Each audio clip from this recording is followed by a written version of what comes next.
Hey, what's up, guys? We are back with another late night Pathfinder stream, and I am currently playing my Blood Rider Dampier build. Let us continue where we left off last time. Let me quickly open up my browser in case I need to look something up. Alright, so we just got to the end. Um, Next step, Let's move I think we already. just level up all our characters. Yep, I could use to sell something, so let me sell some stuff. Have anything to sell? No, I think I sold everything I need. Got a pet owl cat. Actually, I can sell that. Don't need that. I can sell a book.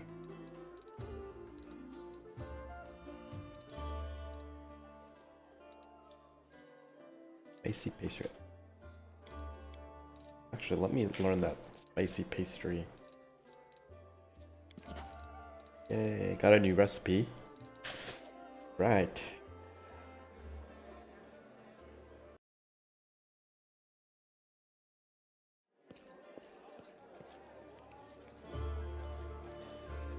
Where are we going? Hmm, go talk to a few people here that Pink Eye. Go talk to Pink Eye over here. Just listen to this woman. Isn't it amazing how much nonsense can fit into such a small package?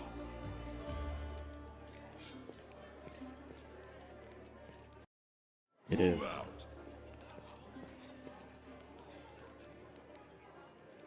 Yado. Yado. I believe that help is already on the way. The queen will not leave us to die.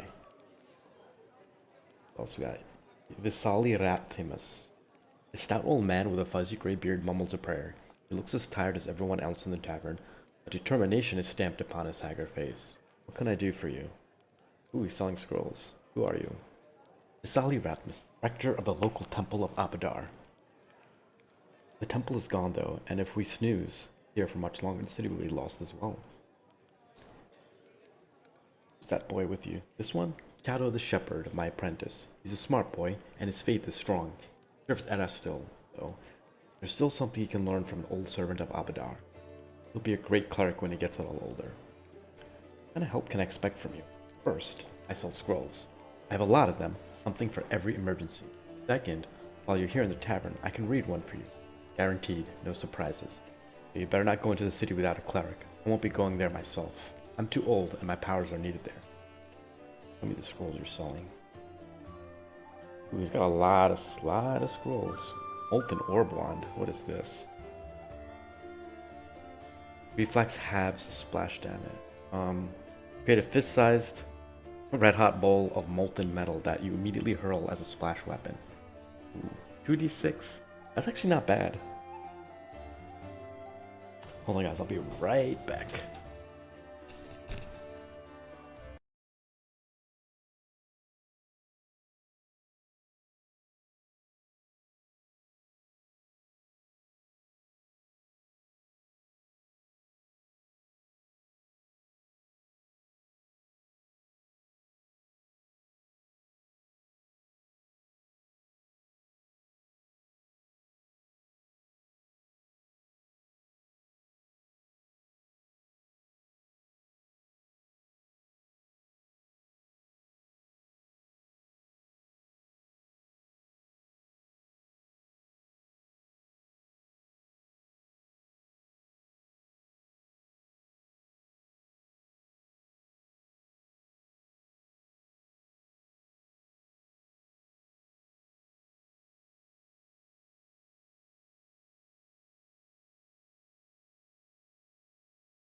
Alright guys, we are back.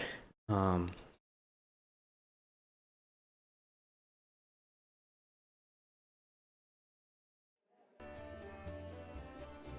see what we got here.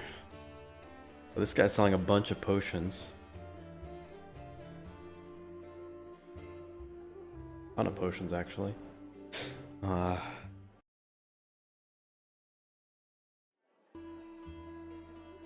Useful. I like magic missiles. Magic missiles does decent damage. It's 1d4 plus 1.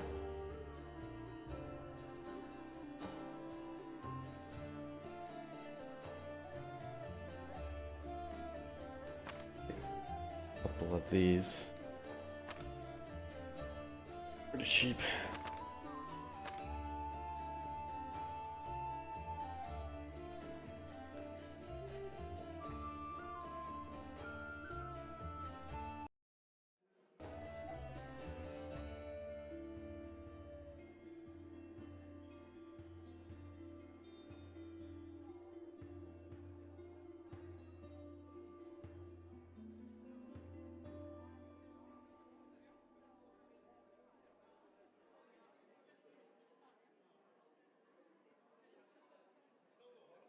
This might be useful for my archer. Okay, got some scrolls here. Let's equip them actually. I want to equip her with the... she can heal my boy Cyanus here. Who he needs to... needs serious wounds or light wounds inflicted on him to heal. Full strength. Can she cast this? Yeah, she can cast this. She can.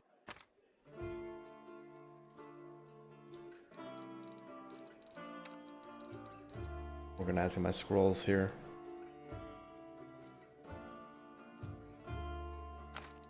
Bad either. Oh, we already have a potion of cat's grace. And we have scrolls. Okay. Got some decent scrolls. What Wendwag has to say. Wendog's tense stance reveals her constant vigilance. Her eyes are focused and resolute. Noticing you, she lets you speak first, bowing respectfully. Master, I am at your service. Let's talk about you serving Hosolo.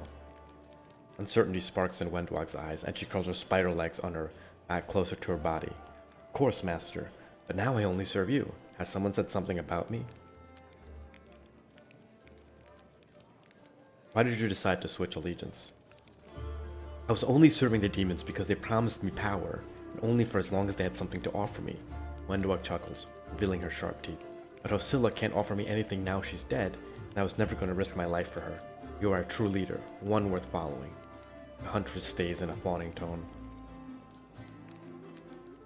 How can I trust you? Wendwag's voice gains a fervent edge. Why would I betray you, Master? You are the strongest. It would be stupid to defect to your enemies and die along with them. No, I am not that dumb. What did you do for the demons? I brought my kin to their lair so they could join the demon army and accept the power given to them. I made my tribe stronger. Later, once we no longer needed the demons, my powerful kin would have fought for me. Huntress shoots your prim and bloodthirsty grin. Aren't you ashamed of betraying your kin? Wendwag replies respectably but defiantly. I know that Saul would have called me a traitor, but for one reason only. He grew old and cowardly. I accepted the same fate as my fellow tribesmen. I ate the flesh too. For many gongs I thrashed with fever, growling like an animal, lunging at anyone and everyone, my body burning from the inside. I have no more questions for you. Please stop groveling. Wendwag shakes her head. I'm not groveling. I'm showing respect for your power. This is exactly how the weak should behave in the presence of the strong. I know more about you. The underground warrior looks flattered, raising her chin proudly. You can ask me anything, Master. What happened between you and Lan? Wendwag shrugs sustainably. He's a good hunter, but not too clever. A bit of an idiot, really. He was the strongest in the tribe after me. That's why I kept him close. Heart is soft, unlike his body. Huntress smiles shamelessly. But then I met you and I didn't need land anymore, and I only want to hunt with you.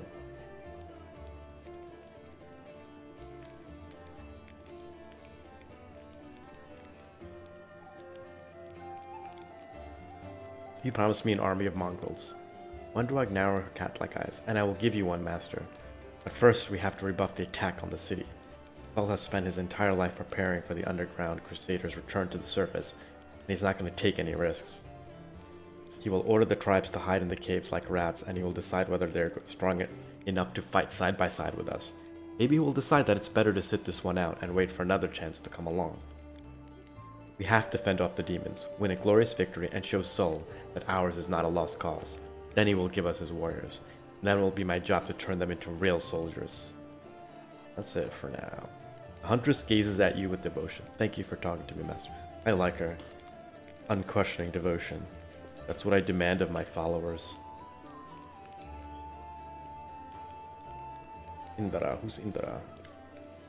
An imposing young Oread is surrounded by a crowd of crusaders who are hanging on to her every word. I hope this example clearly illustrates the difference between Jitska, legionnaires from the last war, and the crusaders. The perfection of form and spirit they were imbued with during the creation turned them into parts of a well-balanced war machine, not a ragtag bunch of individuals, but a united whole. Now tell me again why I am supposed to be impressed by your reckless assaults, where everyone is fighting for their ego and for the right to beat their peers to a swift but pointless heroic sacrifice. Some of the crusaders grumble unhappily, but it is clear that they are captivated by the woman's words. The only exception is a scraggly and disheveled halfling monk, whose puffy black eye gives him away as a brawler and a troublemaker. He enthusiastically pushes forward and tries to engage, but one of his friends swiftly jabs him in the back with an elbow, making the poor fellow pause to catch his breath. Like we got ourselves a student of warfare. The woman gives you a suspicious look and raises an eyebrow. Were your words meant to recognize my achievements, or to start a fight the way Mendevian crusaders usually do? Nabrous Crusader. One of the crusaders angrily curls his fists tightly and retorts with a burst of passion. Those gists of yours, or whatever, had come for us. We'd have their guts for garters. You'd think we'd never fought a mighty adversary before? The soldier's stern facade cannot fully conceal his relish. Clearly plans to enjoy this confrontation. Crusaders around him look upon their exotic opponent with a mixture of irritation and piqued interest.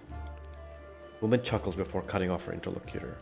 I would love to see you storm a 60-foot-tall walking castle shaped like a giant elephant that carries siege fortifications on its back. And I'll have you know these fortifications were defended by Gistkin, priest craftsmanship armed with the demon-bound war machine.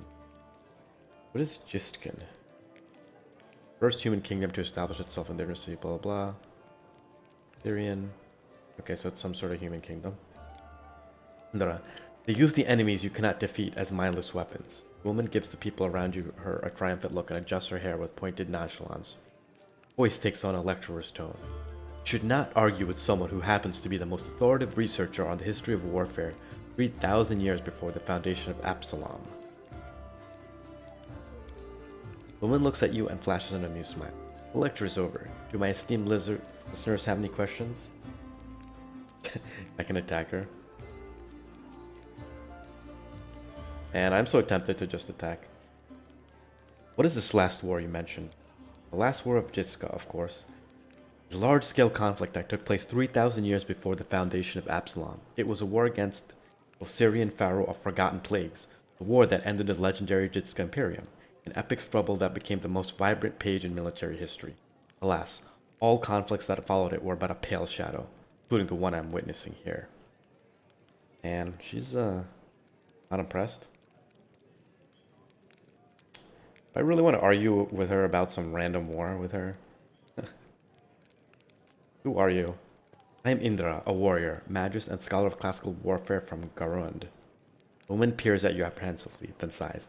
I admit that I'm mildly offended by the fact that my name is entirely unfamiliar to you, but I'm willing to accept that this is due to Avistan's isolation from the sophisticated culture of the world at large.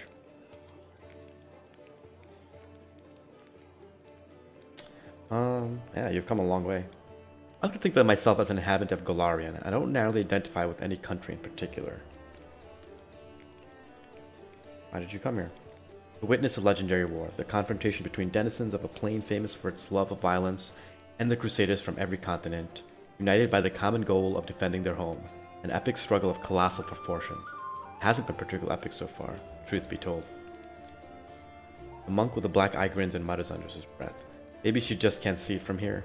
The view will get way more epic if she stops hiding among us and takes a walk outside. Yeah, exactly. The woman smirks contemptuously. She does not deem the monk's words worthy of comment.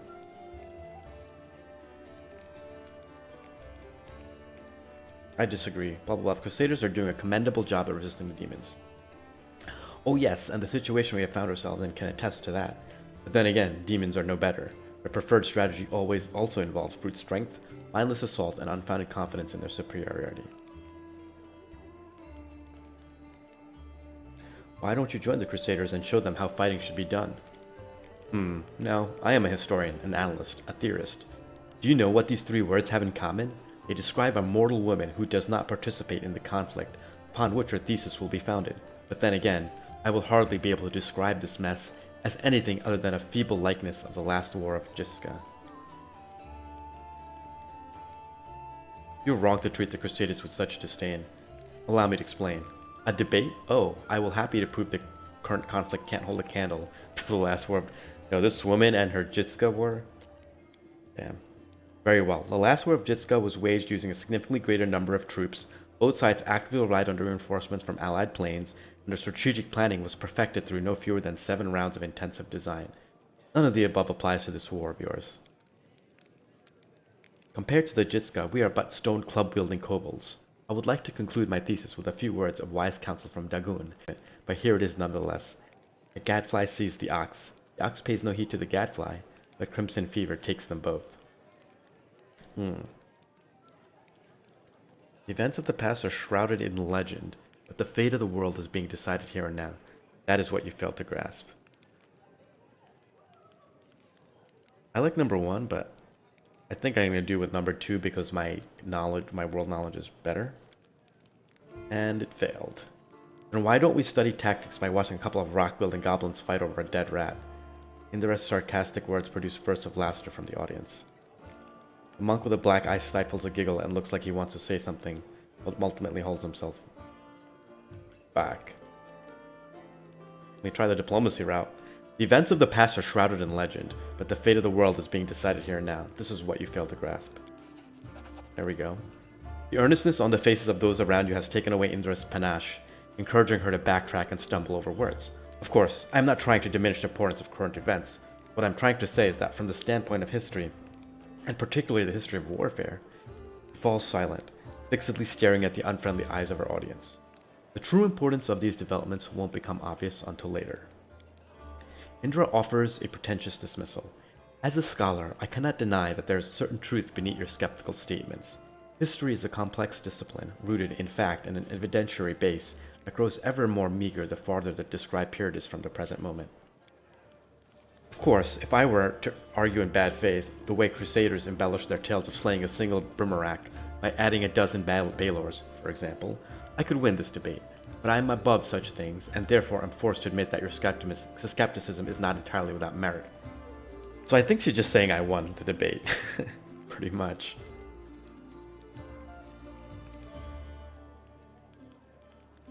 Have you changed your mind about joining the Crusaders? I don't see the point. Your Crusaders appear to be quite confident in your skills. If nothing else, you've presented your arguments to me with extreme competence. Indra unbuckles her sword belt and hands you the weapon. This is a worthy blade. It will be of use not only for the strong, but also for the wise. The Claw of Jitska. Nice. Might be a dagger. And this is where I bid you farewell. Before the end of the day, I was planning to observe how winged demons use pack tactics to derive their prey like herds of livestock. It's about time I got back to my research. The hint of a smile crossed Indra's lips when she sees disappointment in the eyes of many Crusaders around her. Stay safe. Oh, she's got a dimension spell? Damn. Well, what is this Claw of Jitska that I got by beating her in a debate? Ooh. 313. That's even better than my two-handed. And it's a flaming short sword.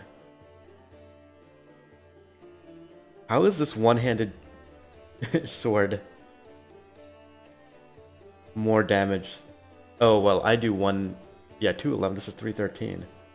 It does 1d6 fire. This is actually a pretty epic sword, not gonna lie. Can anyone else wield it? Oh, Wendora can. She can only wield light... wait, this is one-handed. Oh, it's a rapier. This is a short sword. And it's light. She can wield it. It does way more damage. Actually, I'm debating whether to give her a melee sword. No, I'm gonna keep her ranged. I'm gonna give the melee. I'm gonna give it to Sheila. I think she'll make use of it the best. Wow, 313. That's like a big... Yeah. That's a big upgrade. God damn. Alright. Pretty sick little sword. I might give it to... if I get another party member that might make better use of a short sword, I will. But right now, Sela looks like the best candidate. Alright. Well, that was worth reading through that. Head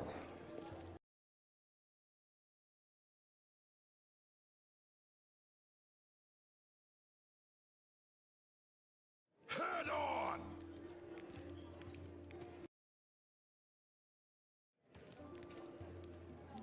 What else we got? We talk to Sela. Sela smiles at you warmly. Hey there. During that march through the dungeon, we never got the chance to exchange a proper greeting. It's high time I shake your hand.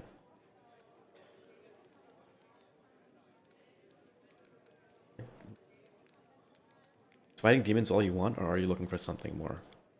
How about covering myself in glory and becoming the hero of 100 ballads? Or at least a dozen, if they're lively ones. Sela's eyes shine cheerfully. Anyway, to be more serious, the area around the Whirlwind is the best place for a paladin who wishes to defend the weak and serve good. Being part of the crusade is reward enough for me, but there's something that worries me. I don't want to sound like I'm criticizing my brothers in arms, but the Eagle Watch and the other orders are focused on just one aim, the war against the Whirlwind.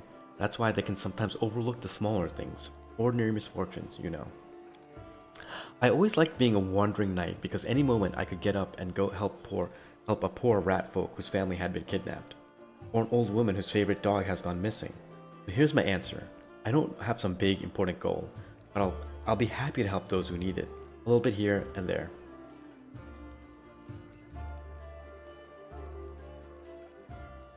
Irabet said your friend Jenna Aldori is missing. You know where we should look for her? Irabet is worried about her fighters. I understand that. I wanted to look for Jana myself, but I didn't distract you. But since you're in this too, I could use some help. Jana and I met in Canabris a few days ago and just hit it off. We went drinking together. We went to that unforgettable celebration together too, but we got separated in the crowd. So we should start looking from the main square. That's where I last saw her. Beulah frowns. Jana's a good fighter, even if she is green. She couldn't have become an Aldori otherwise. Hope that means she's alright.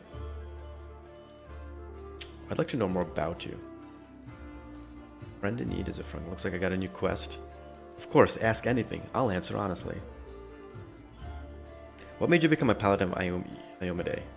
Hila's gaze sharpens momentarily, then she sighs. That's a serious question and a good one. You should ask it of your companions, but it's a long story. To start with, 12 years ago, I was nothing like the person I am now. I roamed the streets of Solku with the other homeless orphans. I stole, I fought. I was a hired sword for a bit. Not the proper origin for a paladin, is it? Back then, Solku was a city of orphans, widows, and widowers. Gnolls decimated the city regularly. My parents were among their victims. People there heard about new deaths before they'd finished mourning their previous losses. One day, a group of knights of Iomade brought a glimmer of hope to the city. But while others saw them as saviors and protectors, I was busy pricing up their noble horses and their gleaming mithril armor, wondering just how much one of their pretty swords would fetch. Haha. A thief lives one day at a time, that's what they say. I was the type that never thought past the next job. Anyhow, I was able to sneak into the knight's camp and steal one of their mithril helms. Sela pauses, her voice sad and measured. I was right there when Anal attacked the helm's owner. Esme was her name, and dealt a blow to her unprotected head. Now, like all those others, she'd fearlessly driven from the gates of Solku. That one blow was fatal, but who really was to blame for her death? The Nal attacker or the young thief named Sela?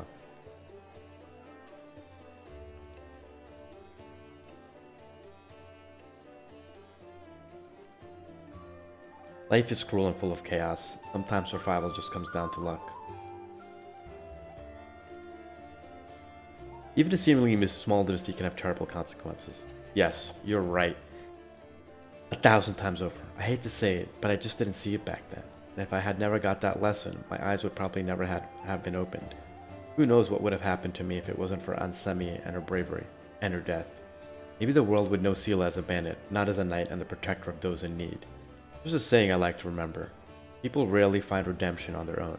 Someone must show them the way. But you were asking what brought me into the ranks of Iomede's warriors. We all choose the paladin's path for our own reasons. Some are guided by nobility of spirit, some by a desire to fight injustice. I became who I am through penance and a debt unpaid. The day Asemi died protecting my city, I wanted to kill myself for the terrible guilt I felt. But then I realized it wouldn't make the world any better, and I decided that instead I'd try to take her place. I'd become who she had been and protect the innocents that she would no longer be able to protect.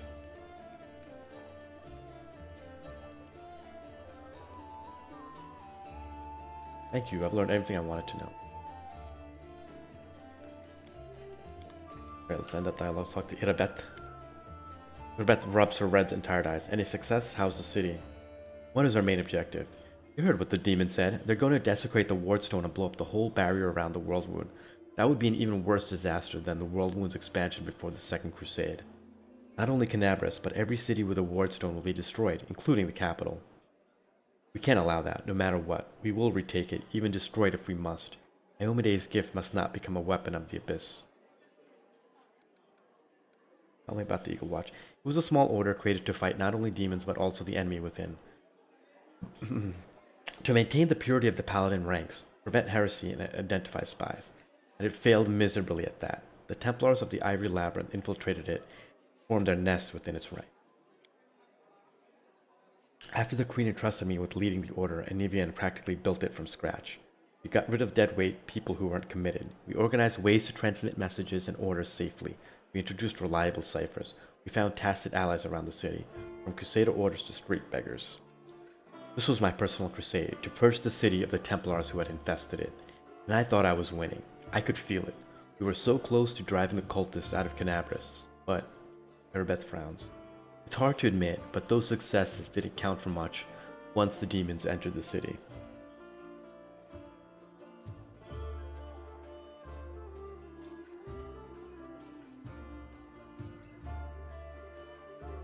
Success? When we got up to the surface, there were more cultists in the city than crusaders. What exactly was your order doing? Erebeth lowers her head. We did all we could, but it wasn't enough. Cultists were everywhere from the start, and the demons just razed everything to the ground, despite our efforts. Alright.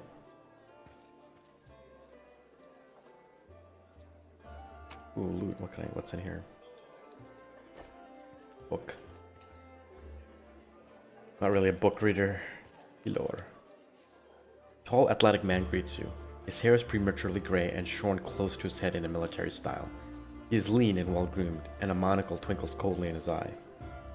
The bold set of his jaw and his large but agile frame attest that here is a man who is always ready to be on the move. Greetings, I am Helor, venture captain of the Pathfinder Society. Oh, meet the Pathfinder Society again. I am the superior officer among Pathfinders in the region of Mandev. However, the Society is running almost no operations here right now. Besides me, there's almost no Pathfinders here. Actually, I'm only stuck here because of an old feud with a demon worshipper known as the Spinner of Nightmares. I had to work alone without the support of the Society, but I've made a lot of acquaintance among the local mercenaries and daring fighters. If you need any good fighters for an honest cause, talk to me. Tell me about the confrontation with the Spinner of Nightmares. It all began with a task of the Pathfinder Society.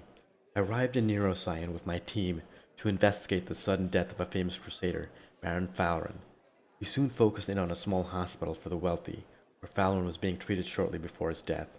It turned out that a gang of Baphomet's cultists, calling themselves a Labyrinth of Mind, had gotten a foothold at the hospital. They were obsessed with twisting the minds of their victims and targeted fragile people too weak to resist. The hospital was filled with perfect victims, isolated for weeks from the outside world, completely helpless. And when they returned, they were different, almost normal. The moment they heard a certain phrase, something dark awoke in their mind that transformed into servants of Baphomet, ready to lie, betray, and even kill.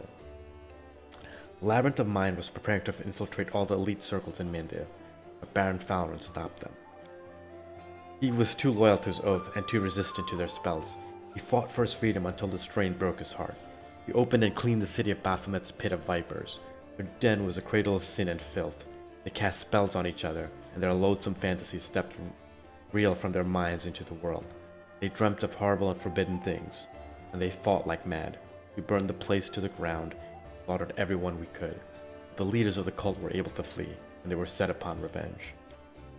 They abducted my daughter Lori, who served under my command at the Pathfinder Society. They left me a note full of tart insults, mockery, and sneers. From that note I learned the name of my enemy, the Spinner of Nightmares. A few months later, I confirmed that she was the leader of the Labyrinth of Mind. My hunt had begun. I would get Lori back at any cost. He grits his teeth with bulldog determination. I need brave and experienced fighters. You can rely on my lads, but you'll have to pay them 2,000 to standard rate. I don't have that kind of money right now. I'm sorry, but the Society has established universal rates to avoid competition between Pathfinders of different countries. My companions and I need good training. I'll get a great mentor from Absalom. For the first few times, he'll train your fighters free of charge. Oh, I can retrain. Can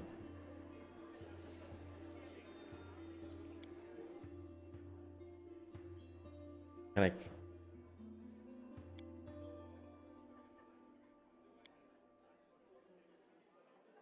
I'm not sure if I want to retrain her right now.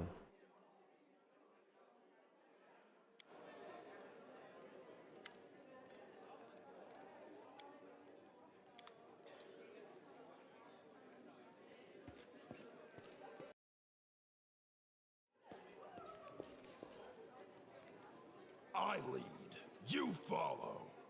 Okay, Nevia. Wait, I didn't talk to her. Okay, see how they patched me up? Now I can run, jump, or dance a jig if I feel like it. Was there any suspicious places in the city that I should pay attention to? There were a couple of spots I wanted to check out, but I didn't have time. There really is a den of the cultists there. It'd be good if you could swoop in there and bust some heads. You don't even need a search warrant. Nevia shoots you a crooked smile.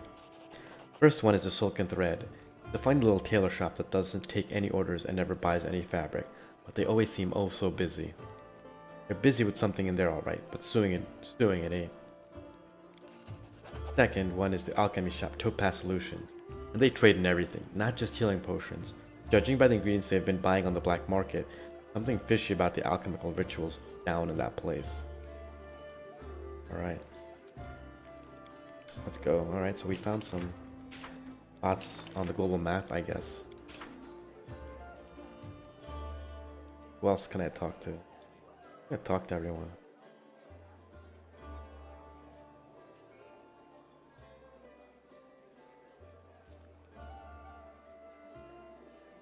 Find out what's going on out here in the back.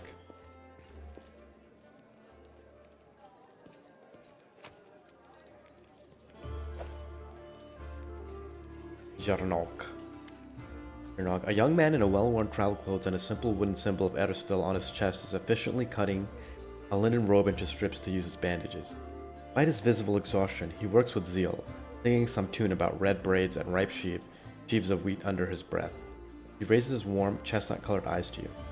Are you one of the Crusaders? Thank you for defending those of us whose talents lie off the battlefield. I'm Jernog, servant of Aristil. Pleased to meet you. What are you doing? I only took my holy orders recently. My god has only bestowed a little of his power upon me as yet. Sorry to say that the number of wounded fighters in this tavern is far beyond my powers to heal. But there's a reason people say, have faith in the gods, but look to yourself first. I may not be able to help the wounded with magic, but I can at least cut up bandages. Are you from around here? No, I was just passing through Canabras. I was sailing down that old man of ours, the Great Sullen River, to a village by the name of Chili Creek. I happened to land in the city on the eve of the festival. I'm ashamed to say I decided to stay for a day to enjoy myself. But I ended up staying in the city longer than I'd bargained for. Chili Creek, where's that? Small fishing village. It's not even marked on some maps, but people do live there. What they don't have is a priest. They have no one to heal their wounds, no one to offer prayers for a good catch, no one to give their dead a dignified burial. And the world wound is a stone's throw away. So, I'll be setting sail for Chiller Creek to serve my god and my people. Once we've held Canabras, I'll be going there. If by the grace of the good gods we all survive this, come and visit me sometime. You'll find the village here on the bank of the river. Priest marks Chili Creek on your map. I could use the help of a cleric. Eric makes a helpful gesture. Eric still knows I'll be glad to help you, but it's no use. My spells are depleted and I have no training in potions or skulls. See this robe I'm cutting up for bandages? It's the second to last one. Aren't you, a young and inexperienced cleric, afraid to go to the border of the world wound? I won't lie, I am afraid, but what can I do? Those villagers are simple people. Every day of their short lives is spent doing hard, honest work. That's exactly the kind of life I want. Something simple but meaningful. If I had centuries ahead of me, like elves do, I might have spared some 50 years or so to travel around the world. Hangman says with a smile. Or maybe even 100, why not? I don't have time to spare. So I want to spend my short life in the place where I'm needed most, even if it is dangerous. Especially if it's dangerous. What? Got a quest from this guy. This I'll have to visit him in Chili Creek. Gotta liberate Canabras first. Born Autumn Haze. Born Autumn Haze. A tall, fragile-looking elf sits in front of you, eyes closed. He's pale as a ghost, his arm wrapped in a blood-stained bandage, but other bandages on his body under his clothes. But even in such a miserable state, he manages to keep calm. Raising his eyes to meet yours, he says faintly, I am Thorn Autumn Haze, at your service. Pale lips are reddened by blood, but you see no signs of pain or fear in his gray eyes. You need help? After giving you a cold, intense look, he shakes his head. Do not trouble yourself on my behalf. A local healer tended to me. Besides, I come from resilient, hardy people. My body will endure both the wounds and the poison delivered through them. Who are you? My name is Thorn Autumn Haze. I come here from Kyonin because I am a hunter, and all minions of evil are my quarry. I won't say more than that if you don't mind. We are strangers, and of different races and cultures. I'd rather not tell you more than is necessary. Who wounded you? A sinner and accomplice to demons, the quarry I am hunting in this inhospitable place. I am Sionis. You can trust me. I might be able to help you. For a brief pause, Form says, it would be impolite to refuse such a direct and friendly offer. Who is your quarry here in Mendev? I was hunting a fugitive, a Descarite by the name of Kailesa. It pains me to admit that there are heinous malefactors such as her among my noble kind. I managed to catch up to her in Canabras, and I wounded her. Then demons appeared and the city was engulfed in flames. I was injured in the battle that ensued and couldn't free her soul from its service to her dark masters. He expresses no anger or hatred as he speaks, only compassionate sorrow. You're not that great of a hunter, it would seem. His expression remains indifferent, but his voice is cold as a mountain stream. Many underestimate the wisdom and experience that my people acquire over the centuries. I do hope that my opponent will misjudge me as you have. I wish to aid you in your hunt. Thorn covers his eyes warily. I thank you, but this is my mission, and I'm used to facing all manner of terrors on my own. I do appreciate your willingness to help. If you happen to meet Kailesa, take caution. She has turned many innocent souls to the path of evil, and darkness has rewarded her with many gifts. Her appearance alone will tell you that. It is warped. A agate skin, the malicious stare of her blood-red eyes, the bestial teeth. She's more monster than elf at this point. What does this Kailesa look like? Her skin is dark. Her hair is preternaturally white. Her red eyes can see perfectly in the dark, which, to my dismay, I come to know from experience. A bright light causes her kind pain. I used an alchemical powder that explodes in a dazzling flash, and she cried out as if I had stabbed her. Bright light, huh? appears that this woman is a drow. Her race is also known as Dark or Cavern Elves. They're rarely seen on the surface, so it's surprising to encounter her here. I'd like to know about you. I won't hold anything back, not who I am, why I made my way here, or who is it that I'm here pursuing. Tell me more about yourself. Other people tend to believe that identity is the sum of a person's actions and the events that happen to them. For them, I am one of a long line of warriors of Kyonin, who, since his youth, has dedicated himself to hunting evil and injustice.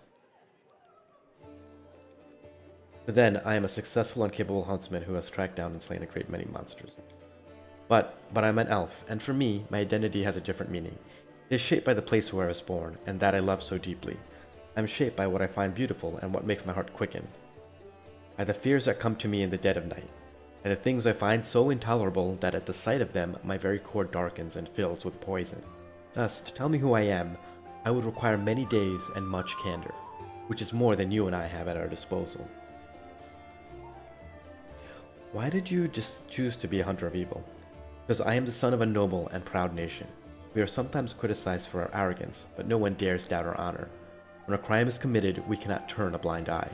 If we were to abandon our obligation to oppose evil, if we were to surrender this obligation to other races, we would also relinquish our preeminence. I have no more questions. As you wish. I think Kailasa might be a drow. A drow? Unlikely. It's more plausible that our dark service has left a brand similar to the one that twisted the entire cursed drow race. A coincidence, I would think. Okay. Ooh, the basement. What's in the basement? Onwards! Nice steal.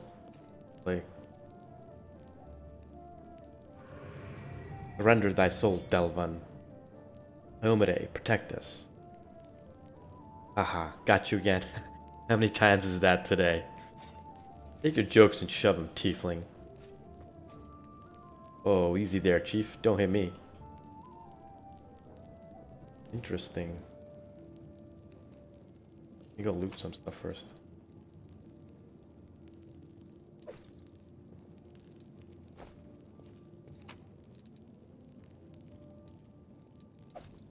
I'll sell this stuff. Yes. And these barrels over here. More.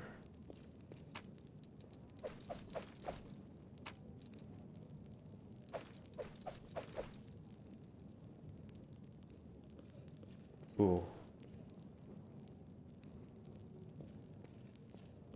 Oh, there's like 2 levers. Let me talk to this guy first. Go ahead, don't take too long though.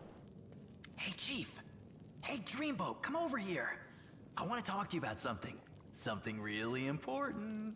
You call him Dreamboat. Quit bothering the decent people in here, Woljif, or I'll knock your teeth out! What's it to you, Delvin Dum-Dum? You were told to guard me, and I'm not stopping you. But no one told me I had to shut my trap. Who are you? Woljif. Woljif Jefto. I deal in useful things. I can get you whatever you want. Anything. But there's just one problem. Tiefling rattles his chains and gives you a meaningful look. What do you want from me? I'll lay it out for you. Simple job, 30 minutes tops. We go someplace, talk to someone, and in return, whatever you want, I'll get it for you. Some extra rations? No problem. Armor, weapons, scrolls, you name it. It's as good as yours. If you need my help with something, whistle and I'll be there. I'm handy enough with knives too, and even my magic know-how isn't too shabby. What a load of guff! If you were good at magic, you wouldn't be stuck in here now, would you? Don't you listen to him, Chief. He'd find fault with the Queen herself. I'll be useful to have in battle, and I'll sell whatever you want at a reasonable price. It's your lucky day. You won't meet another gem like me in Canabras. Does it really matter? Don't get hung up on the past, Chief. Don't look to the future. Live in the here and now. He was caught thieving. Get me out of here and I'll tell you. And don't worry, it's not contagious. Can't help you while you're chained up here. How can I free you? That's easy. You know Irabeth? Feisty looking gal, always wears armor. You can't miss her. She's the meanest fighter in the whole city. When you see her, put in a good word for me, will ya? Tell her there's this guy Woljif locked up for no good reason in the Defender's Heart. Well, for the follies of his youth. And he really wants to get out on bail so he can keep up his good behavior and make a contribution to society. You got that? Will you do it? Alright, I'll talk to Irabeth about your situation. I knew I could count on you. Knew it the moment I laid eyes on you. Talk later. Okay. Well, let's go back and talk to Irabeth.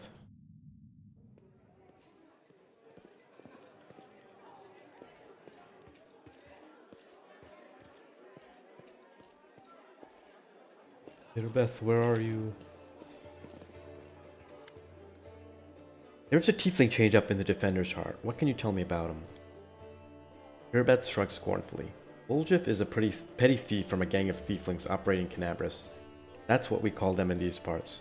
They tried to rob a vendor of magical items recently. Fortunately, we apprehended only one of them. The rest managed to escape.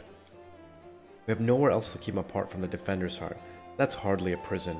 Woljif knows it too. He's been begging us for days to let him go free or have someone vouch for him. He's already asked you to put in a good word for him, hasn't he? Irabeth squints at you thoughtfully, then shrugs. You want to recruit Woljif and put him to good use? Go ahead and take him off our guards' hands. We can ill afford to let his soldiers spend their days watching over a middling thief.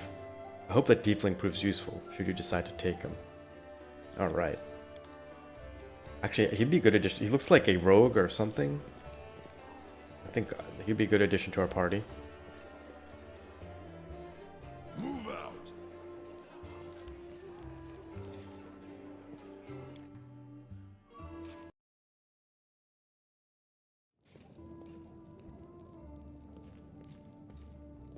Well, Chief, what do you got for me? I talked to Irabeth and I've decided to make you part of my troop. We'll see how it goes. You must be a smooth talker. Come on, Delvin. Get these bracelets of yours off me. I'm going free. You're sure to regret this. This tiefling will fleece you for everything you've got. Mark my words. You're a bitter little man, Delvin. Petty and mean. You can't even be happy for me, can you? I pity you. I'll leave you alone with your sad little soul. So long. And now, Chief, straight down to business. You see, I'm one of those guys that people around here call thieflings. We just call ourselves the family. After we knocked over that shop and I got stuck here in the Defender's Heart, a little bird told me that big sister Charisme wanted to see me. That she had some questions to ask me. You following? Now, she won't be asking me questions like, Woljif, how'd you manage to get out of this one? Or, Woljif, you're so thin, didn't they feed you? No, something serious has gone down, and I just know they want to try to pin something on me. I can feel it in my tail. So, I knew right away that I couldn't go alone. You turned up just in time, Chief. You don't need to do anything when we get there. Just stand behind me and look mean, and I'll handle the rest. Somehow. Let's go. I'll show you the way. Ooh, found the tiefling's hideout. Yes, I got a new quest to talk to Sister Charisme.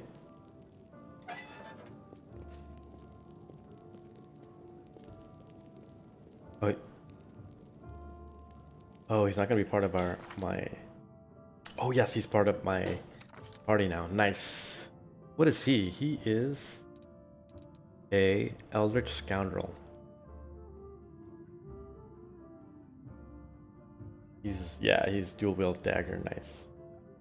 Let me go check out his abilities here. Cantrips. Acid splash.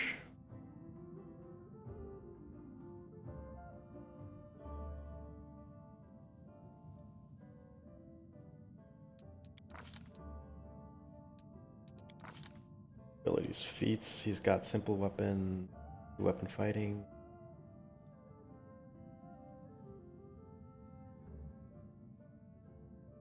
Yeah, he's got huge dexterity. Okay, so he's kind of like a.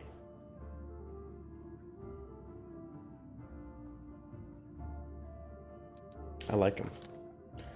I like him. Yeah, like a good complementary class because we got Paladin.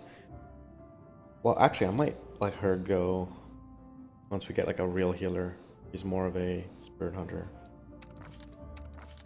Um, but yeah, we got some interesting abilities. Sneak attack, right? So he's got sneak attack bonuses.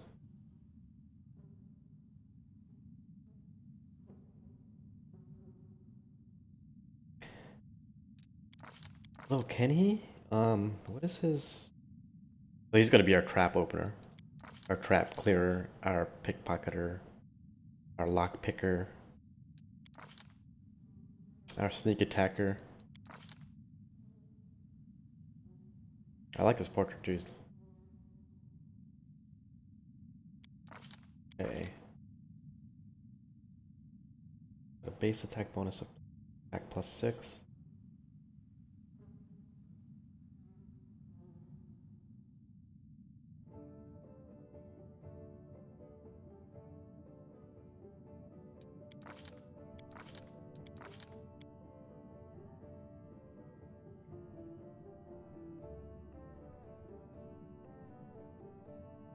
Okay. 3.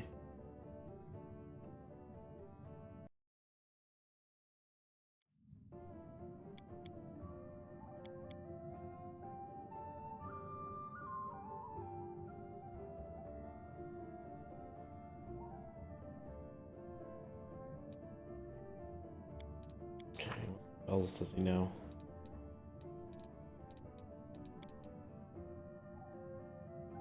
Acid Splash.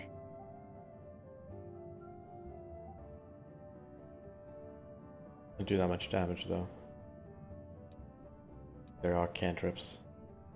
So.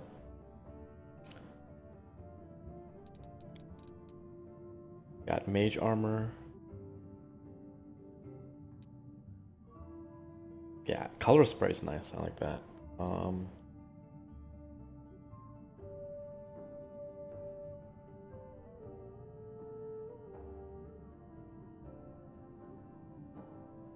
This is alright. Grease is always good. Like that.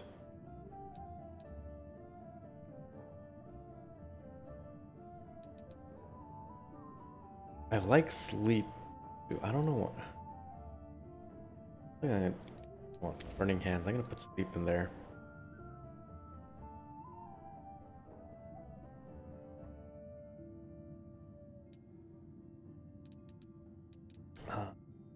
Oh, Mage Armor.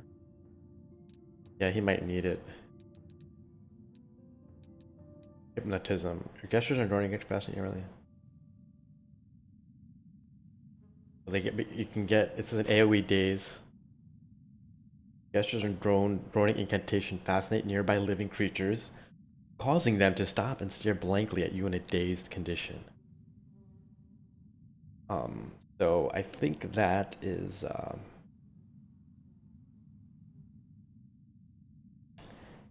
So Grease I really like. I can keep that, but Sleep or Daze, I'm not sure. Hmm.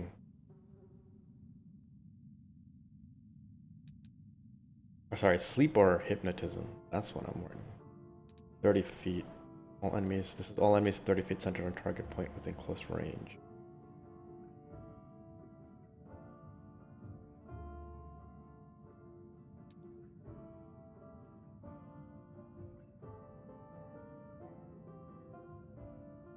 Oh, sleeping creatures are helpless, so you can coup de grace. Since we have so many melee characters, this actually might be good. I'm gonna keep Sleep. I wanna right? Yeah, this is gonna be awesome. Because if I can run Sleep,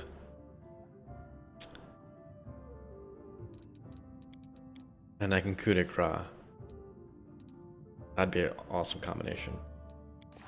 Okay. So he's got is this a simple weapon? This is light. Yeah, simple weapon. Proficiency group. Dagger.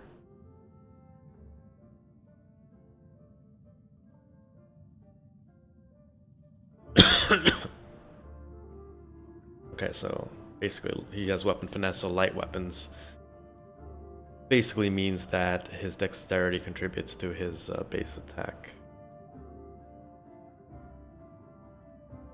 Okay. Sweet. I'm liking his build right now. Alright, let's level up my guys.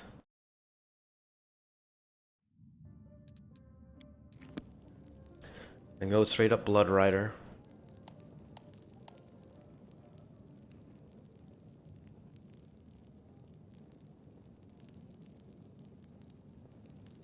I need diamonds for the race dead.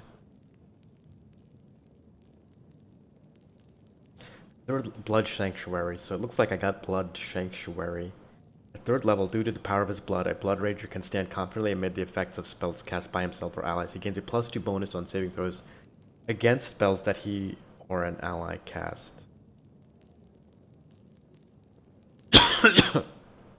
Gotcha, so if there's friendly fire spells, he's more resistant to them, which is not like I'd try to cast AoE spells that would affect my guys anyway.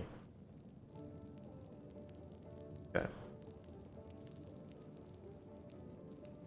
Blood Sanctuary doesn't seem the most useful, but I got it for free.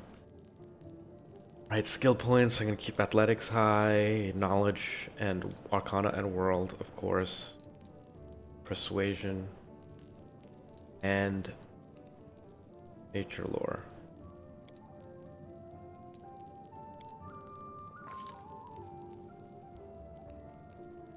Okay, I got a new feat.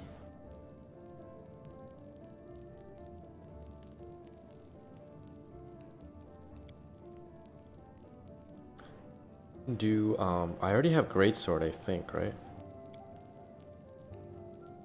Wait, I don't have a greatsword? I thought I already had greatsword.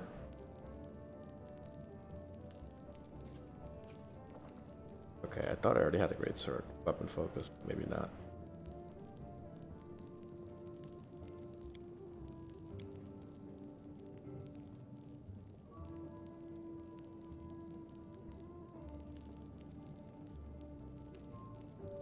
Blood Drinker. 3 times per day you can drink blood from an unconscious, helpless, sleeping, or paralyzed living creatures. You can also drink blood from corpse. Whenever you drink blood from such a creature, you gain 5 temporary hit points plus 5 for every 3 hit dice you have. Oh, I never understood hit dice. Oh, additional hit dice. Got it.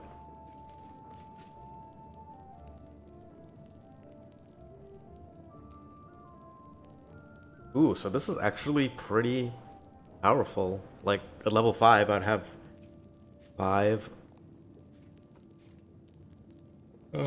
plus hit die. Yeah, level 5 would have 5 hit die, so 3, so I'd have 15. I get 20 extra hit points.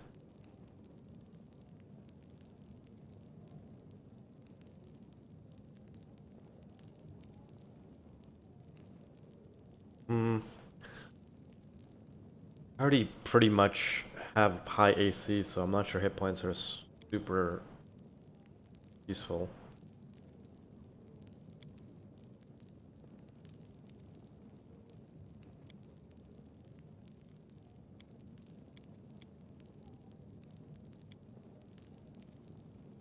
Wait, there's nunchucks? That's crazy. That's so cool. There's nunchucks in this game.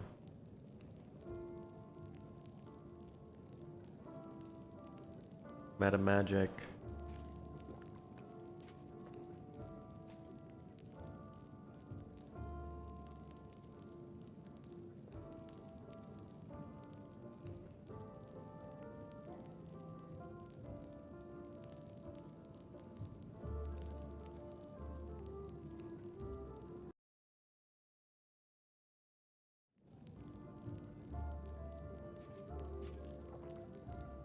Oh, power attack.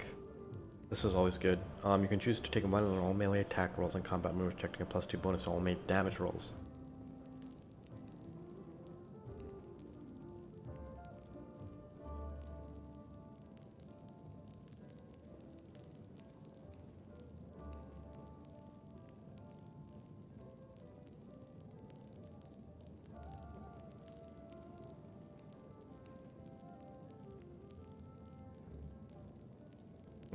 Yeah, this is definitely like big damage.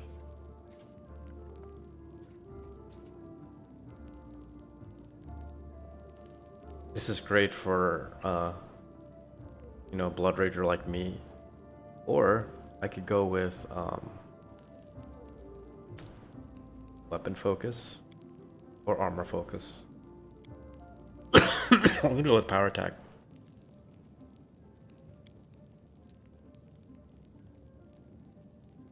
Then I don't get another. Actually, I should probably go with the weapon focuses first. Well, actually, no, I should go with the armor focuses first. Since I don't get my next, for another 2 levels, I don't get my next feat. So I'm gonna do,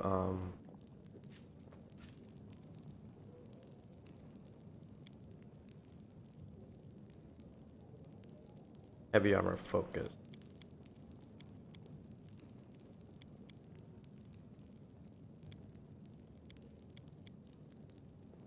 I think I'm gonna make him a heavy armor user. Or no, should I make a medium armor user?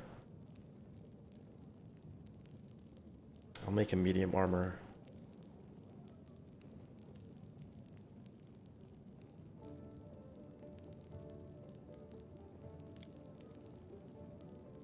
Or should I go with the great sword?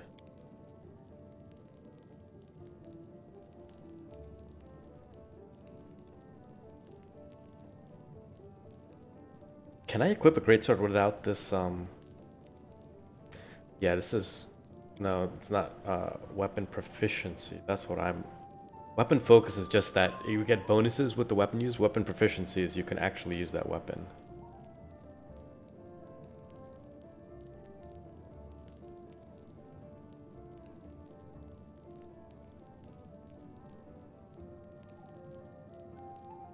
So... I think I might just go with power attack, actually.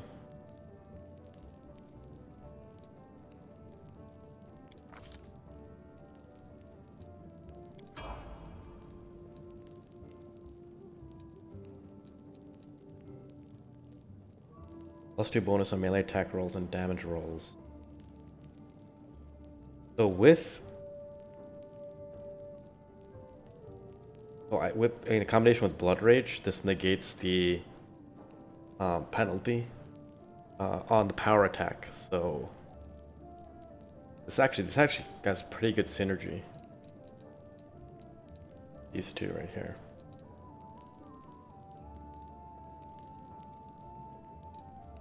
All right, going.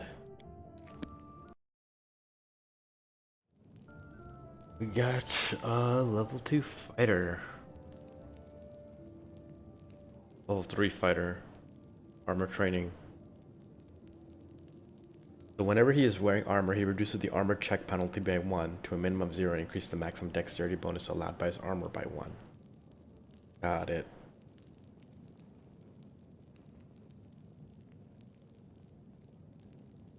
Okay, so that's cool. So he could have increases dexterity without sacrificing armor. This is Wendwag, so perfect. Because what I was doing with Wendwag was I was making her wear heavy armor because even though there was a dexterity penalty, her overall AC was higher.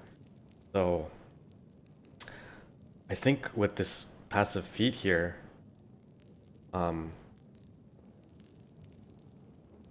she can keep doing that as she gains in dexterity.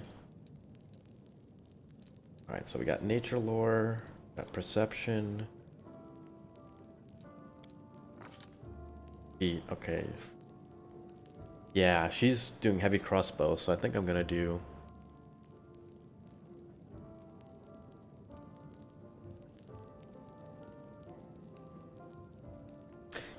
So deadly aim, you choose to take a -1 penalty on range attack rolls to gain a +2 bonus on all ranged damage rolls.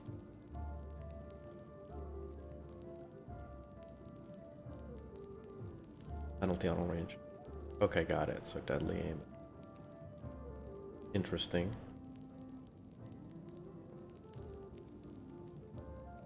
Combat reflexes. You may make a number of additional attack of opportunities per round equal to your dex. Well, no, she's not really melee, so attack opportunity is not super useful.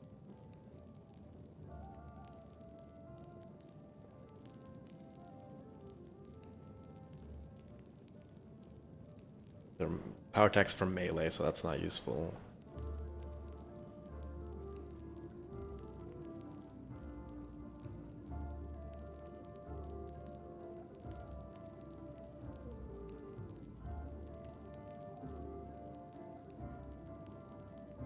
Is there any exotic ranged weapons?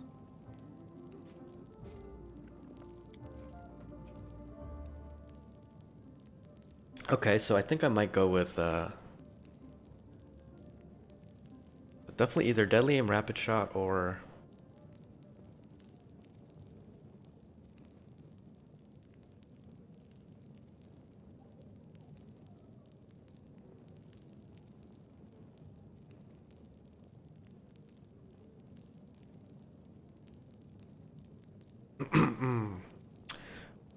precise strike.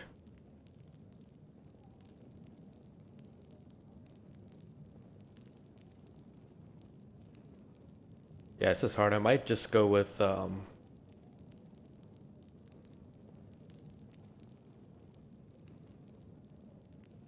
deadly aim. Seems like the most obvious choice here.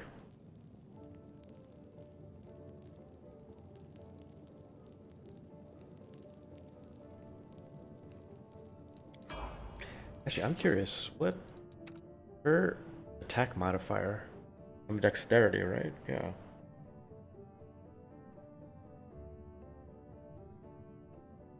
Oh, I didn't know deadly aim was a permanent. I thought it was a skill. No, I guess not. Okay, that's fine. All right, our spear hunter girl over here.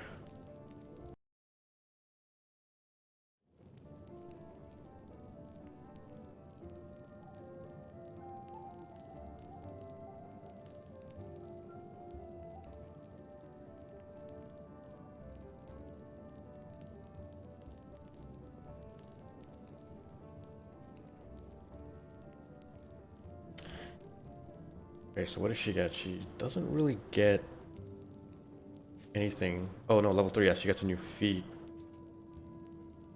Okay. Get any new free abilities. Okay, so trickery.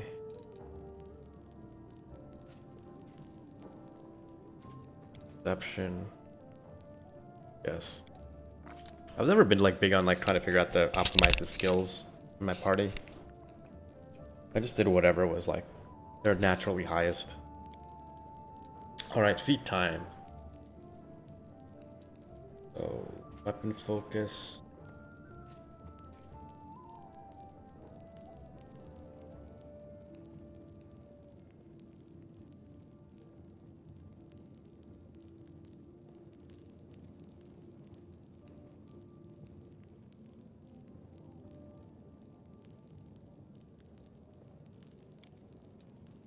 So she has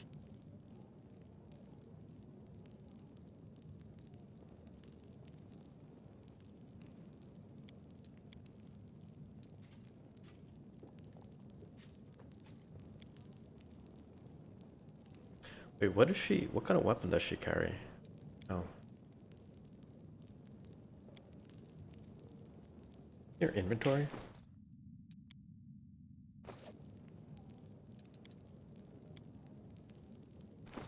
Her inventory quickly. So she uses, yeah, one-handed.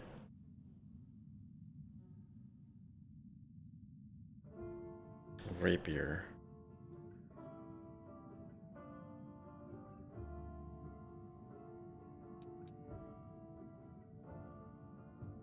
Light shield.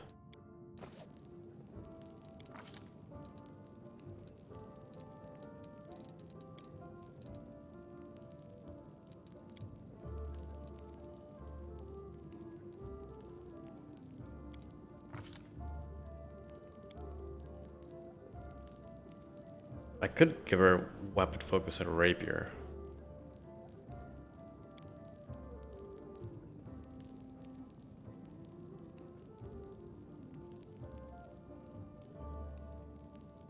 Could give her armor focused.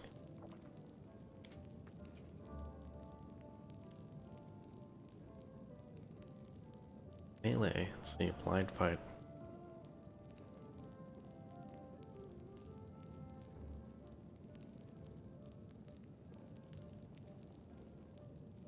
Oh, interesting. Combat casting. That would be useful, but when threatened. It is an area around a creature where it can make melee attacks without moving.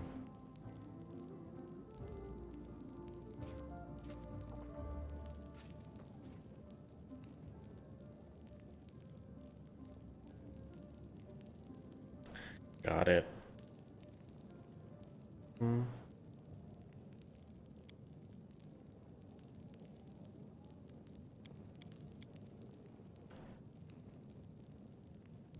What's Discerning Eye? You receive a +2 racial bonus after against illusion spell effects.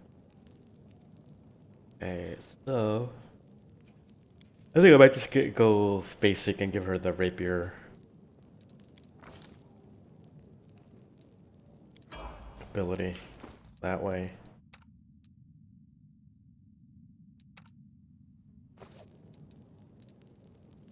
Oh, I think I can dispel. Okay, so deadly aim may not be permanent. I think that's just active on her. You can deactivate it. It's just activated by default. But anyway, so she has.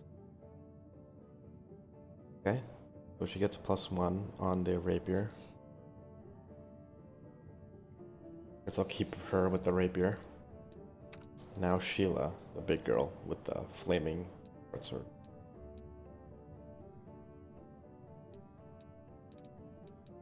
That was really crazy. I won that from that debate. This is a huge upgrade.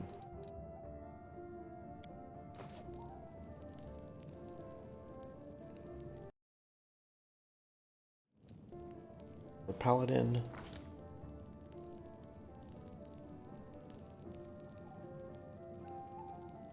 I guess I don't have any points here. Okay. Give her any.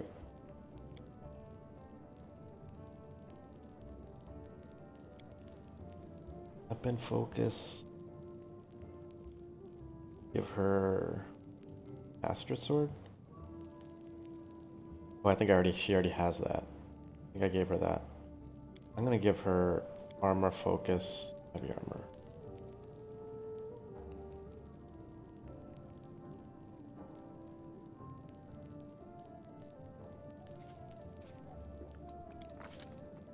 Mercy Nauseated. Whenever the paladin lay hands to heal damage on one target, the target is no longer sickened.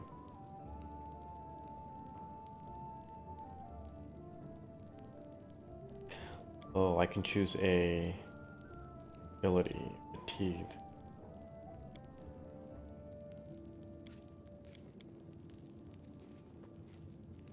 I think Shaken might be better. Ooh, she got Ori of Courage. A third level paladin is immune to fear. Nice. Divine Health. Wow. Paladin is immune to all diseases, including supernatural, magical diseases, including Mummy Rat. Okay, so look at her armor class is massive right now. Alright, well, I think I'm gonna call that a stream. I think I collected all the quests in the inn, and I leveled up all my characters, and I think we're finally ready to venture outside on the next stream. So I'll see you guys